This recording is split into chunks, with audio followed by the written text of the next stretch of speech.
ये है कि आपने आपने इसको स्वीकार भी किया कि शिक्षकों को, जो आज सभी शिक्षक बिहार के विद्यालय अध्यापक या विशिष्ट शिक्षक के रूप में राज्य कर्मी का दर्जा प्राप्त करना,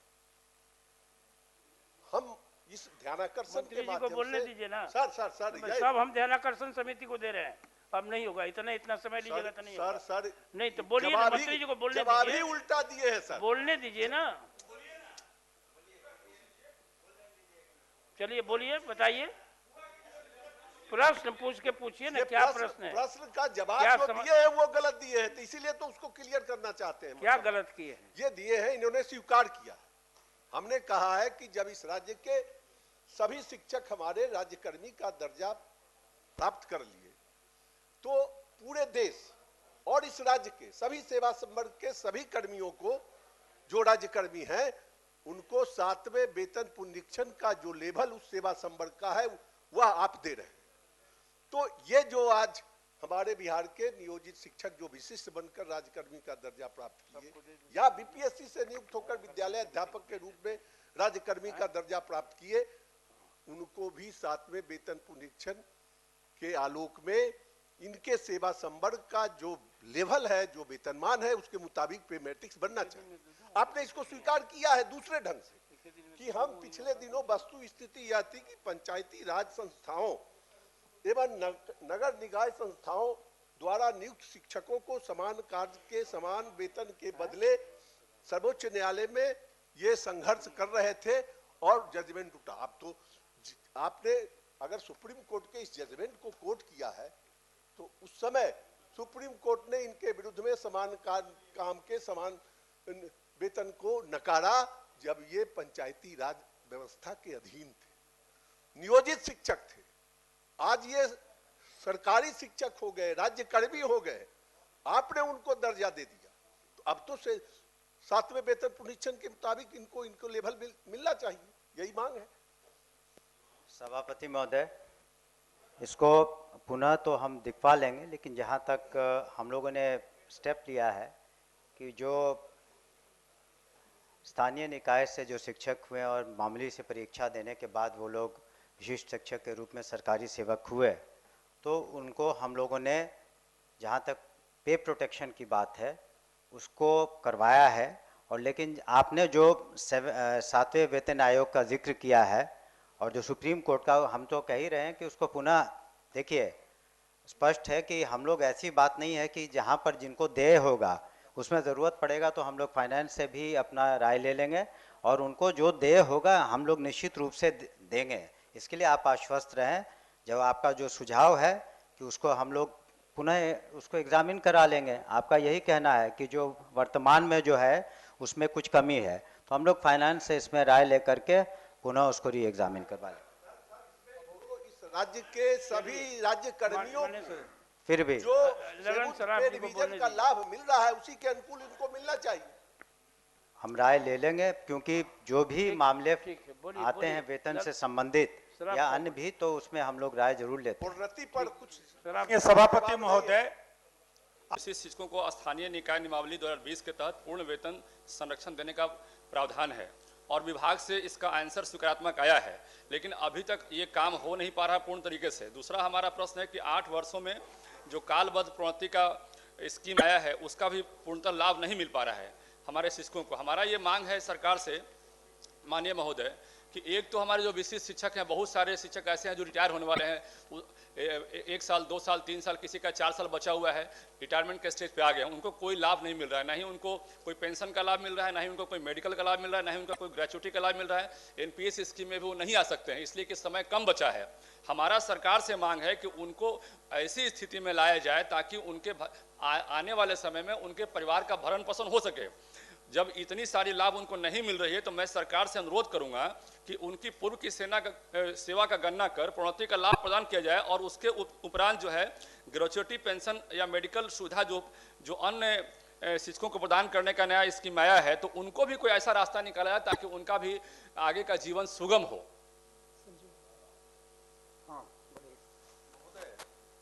माननीय सदस्य का जो प्रश्न है उसके आलोक में मैं जानकारी देना चाहता हूं। विभाग ने प्रोन्नति के लिए पत्र निकाल दिया है, लेकिन सभी जिले में अपनी अपनी मर्जी से कोई निकाल रहे हैं या कोई नहीं निकाल रहे हैं। वेतन संरक्षण का प्रावधान भी अभी स्पष्टतः नहीं किया गया है, जिसके चलते आपको एक एसओपी बना करके भेजा जाना चाहिए। दूसरी बात, प्रोन्नति का उत्तर में विभाग ने स्वीकार किया है, माननीय मंत्री महोदय ने ये किया है, जो कि 8 वर्षों में प्रोन्नति दी जाएगी।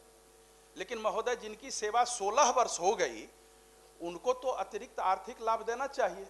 विश्वविद्यालयों में अतिरिक्त वार्षिक वेतन वृद्धि दी जाती है, तो 8 वर्ष पर आपने प्रोन्नति दिया, कोई 16 साल से नौकरी कर रहे हैं, शिक्षण कार्य कर रहे हैं, और मुख्यमंत्री ने उनको एक बड़ा निर्णय लेकर के राज्यकर्मी का दर्जा दिया, विशिष्ट शिक्षक के रूप में, विद्यालय अध्यापक के रूप में। तो इस तरह का पत्र विभाग द्वारा एक जनरल निकलना चाहिए, जो माननीय सदस्य कह रहे हैं, ताकि प्रोन्नति का लाभ जल्द से जल्द मिले। अन्यथा वो सेवानिवृत्त हो जाएंगे तो कितने दिन तक वो दौड़ेंगे वहां कार्यालय, इसका कोई लेखा जोखा नहीं है। इसीलिए उसको धरातल पर लाने के लिए मंत्री महोदय पत्र यहां से जाना चाहिए। एक मिनट प्रोफेसर। अब इस बिहार के जो हमारे नियोजित शिक्षक थे, या तो विद्यालय अध्यापक बन गए या विशिष्ट शिक्षक के रूप में सबों को राज्यकर्मी का दर्जा मिल गया।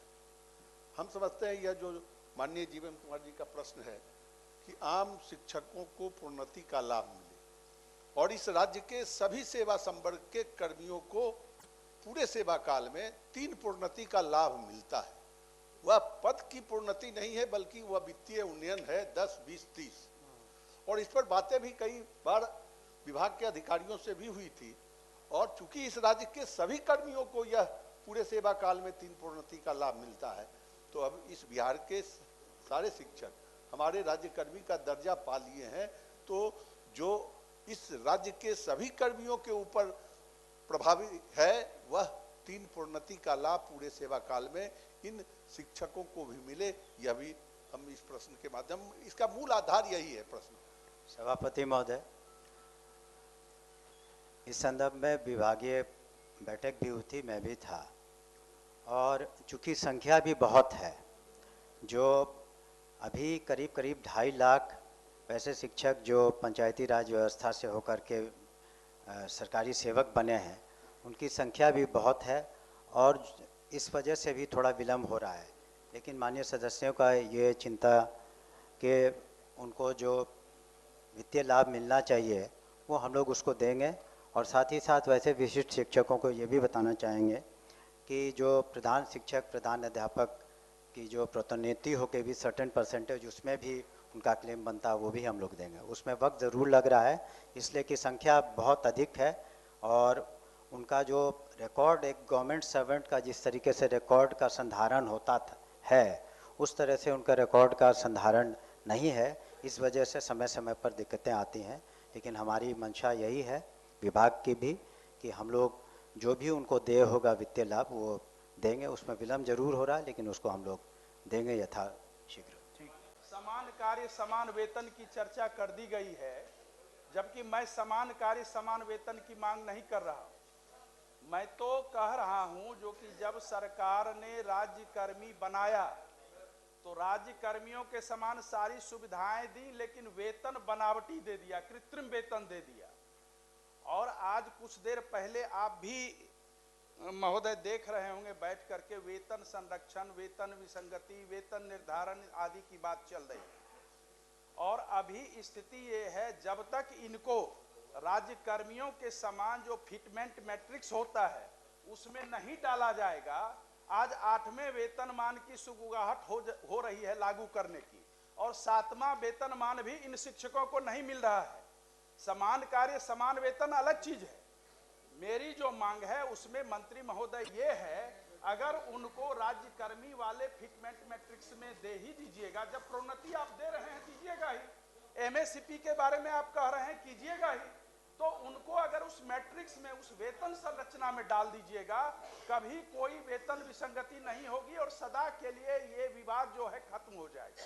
और ये विभाग अगर करेगी तो मुझे लगता है गुणवत्तापूर्ण शिक्षा कायम करने में बिहार देश के सबसे अव्वल राज्य में गिना जाएगा। अभी यही कमी है कि शिक्षक गुणवत्तापूर्ण शिक्षा नहीं दे पा रहे हैं। माननीय मंत्री, पढ़े लिखे की बात हो रही है सुनील बाबू, थोड़ा सा अनुसरण कीजिए। माननीय सभापति महोदय, जिन्होंने बात की है उस पर हम लोग विचार कर लेंगे और इस पर निश्चित रूप से अभी तक माननीय सदस्य को हम बताना चाहेंगे कि विशिष्ट शिक्षकों का भी जो वेतन विसंगति था, लाखों में संख्या थी, उसको भी हम लोगों ने दूर किया है। ऐसी बात नहीं है। तो इस तरह के इसको सहानुभूतिपूर्वक देखते हुए कि इसमें फाइनेंस का क्या व्यू है, उसको हम लोग देख कर निर्णय लेंगे। ठीक। विसंगति के बारे में एक जानकारी देना चाहते हैं। प्रधान अध्यापक और शिक्षक का एक ही वेतन हो गया, कहा माननीय मंत्री जी ने कहा कि विचार उस पर करेंगे। निश्चित रूप से वो जल्दी करना चाहिए। मेरा यही आग्रह है आपके माध्यम से, जो कि विभाग वो जल्दी से जल्दी करे ताकि आप करके शिक्षक अपनी सर्वश्रेष्ठ दे सके। ठीक है। माननीय सदस्य डॉक्टर मदन मोहन झा एवं राज्य के प्राथमिक विद्यालय हो, माध्यमिक विद्यालय हो या +2 विद्यालय हो या यूनिवर्सिटी कॉलेज, हमने ये पहले भी यह मांग की थी कि इन शिक्षक, चूंकि शिक्षक जितना पुराना होता है उतना अनुभवी होता है, इसलिए जो हमारे प्राथमिक, माध्यमिक और उच्च माध्यमिक के शिक्षक हैं, इनकी सेवानिवृत्ति की सीमा जो 60 वर्ष है उसको 62 वर्ष किया जाए और विश्वविद्यालय और महाविद्यालय के जो शिक्षक हैं, जैसे चिकित्सा महाविद्यालय, अनुभवी डॉक्टर के कारण ही उनकी सेवानिवृत्ति की सीमा 67 वर्ष की गई है, उसी ढंग से विश्वविद्यालय और महाविद्यालय के शिक्षकों की भी सेवानिवृत्ति 67 वर्ष तक की जाए।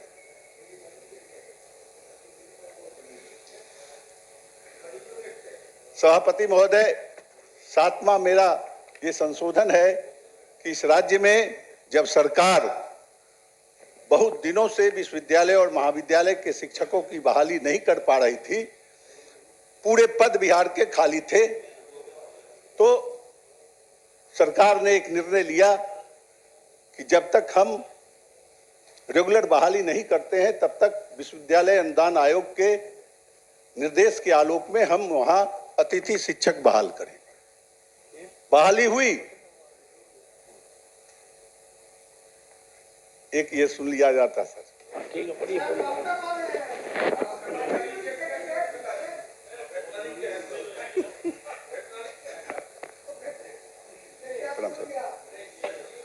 तो सभापति महोदय, तो सरकार ने ये निर्णय लिया कि हम जो पद वैकेंट हैं उसके विरुद्ध में हम अतिथि शिक्षक बहाल करेंगे। बहाली हुई, बहाली की अर्हता क्या तय की गई कि जो यूजीसी के द्वारा जो अर्हता तय है, जिस आधार पर विश्वविद्यालय सेवा आयोग के द्वारा बहाली, रेगुलर बहाली होती है, वही अर्हता ये अतिथि शिक्षक रखते हैं और आज वर्षों से काम कर रहे हैं। कई दूसरे राज्यों ने ऐसे अतिथि शिक्षक की सेवा को सुनिश्चित किया है। कई राज्य ऐसे, उनकी सेवा 65 वर्ष तक सुनिश्चित करने की बात कई राज्यों ने किया है। हम लोगों ने भी सदन में मांग किया था, मंत्री से बात हुई, बैठकें हुई, आश्वासन मिला, लगता था कि हो जाएगा। चूंकि माननीय सदस्य, बस अब खत्म हो रहा है। हाँ, 13 मिनट हो गए हैं, बस हो गया, 10 मिनट का समय, बस 2 मिनट और मांगेंगे। तो और सभापति महोदय, ये हम समझ रहे थे कि जब यूजीसी की जो अर्हता है, जो मानक है उनके शिक्षक की नियुक्ति के, जब उसी आधार पर ये यूनिवर्सिटी एक्ट के तहत जो सिलेक्शन कमेटी विश्वविद्यालय स्तर पर जिसको नियुक्ति का अधिकार हम यह सदन ने दिया है, उस एक्ट के तहत इन लोगों की नियुक्ति सिलेक्शन कमेटी के माध्यम से। तो निश्चित रूप से हम ये समझ रहे थे कि इस पर चर्चा काफी चली है। सरकार भी एक तरह से अन्य राज्यों में जो अधिसूचना जारी थी उस आधार पर कुछ न कुछ समीक्षा करने की बात कही थी। तो राज्यपाल के अभिभाषण, महामहिम राज्यपाल के अभिभाषण पर हम सोच रहे थे कि निश्चित रूप से ऐसे अतिथि शिक्षकों की सेवा 65 वर्ष तक के लिए सुनिश्चित की जाएगी, इसकी चर्चा होगी, लेकिन नहीं है। इसीलिए मैंने इसका भी संशोधन डाला है। सभापति महोदय, आज जितने माध्यमिक, उच्च माध्यमिक या प्राइमरी सेक्टर के विद्यालय हैं, वहां पर इंटरनेट और कंप्यूटर शिक्षक की कोई व्यवस्था नहीं। लेकिन बिहार विद्यालय परीक्षा समिति सब चीज ऑनलाइन ही कराती है। सरकार भी सब चीज ऑनलाइन ही मांगती है। कंप्यूटर नहीं है, कंप्यूटर टीचर नहीं, ऑपरेटर नहीं है, लेकिन सब ऑनलाइन होना चाहिए। तो निश्चित रूप से ऐसे सभी विद्यालयों में कंप्यूटर की व्यवस्था और कंप्यूटर के ऑपरेटर की भी व्यवस्था की जानी चाहिए। मैंने संशोधन में यह भी मांग की है। सभापति महोदय, राज्य के संस्कृत मदरसा विद्यालयों, सभापति महोदय, आज मैंने देखा भी है पेपर में, सरकार ने इसका संज्ञान लिया है कि राज्य के जितने भी निजी छात्रावास हैं, छात्र के छात्राओं के और सख्ती से निगरानी और सुरक्षा तंत्र उस पर विकसित किया जाए, यह भी आवश्यक है। और अंत में सभापति महोदय, मैं इस सरकार के प्रति आभार प्रकट करते हुए कहना चाहता हूं कि इस राज्य के जितने नियोजित शिक्षक थे, सबको बीपीएससी के माध्यम से या सक्षमता परीक्षा के माध्यम से सरकार ने सबको राज्यकर्मी का दर्जा दिया। लेकिन सभापति महोदय, आज बिहार राज्य का कोई ऐसा कर्मी नहीं है, किसी भी सेवा संवर्ग, जिसको पूरे सेवा काल में 3 प्रमोशन का लाभ नहीं मिलता। MSCPS का नाम है, हर कर्मियों को मिल रहा है। और जब हमारे ये नियोजित शिक्षक प्राइमरी से लेके +2 के शिक्षक जब ये राज्यकर्मी का दर्जा पा लिए, तो जो 3 पूरे सेवा काल में 3 प्रोन्नति का लाभ इस राज्य के सभी कर्मियों को मिलता है, इनको भी मिलना चाहिए था और सरकार को इसकी घोषणा उस अभिभाषण के माध्यम से करनी चाहिए थी, नहीं की है। इसीलिए मैं ये भी संशोधन पेश किया हूं। धन्यवाद।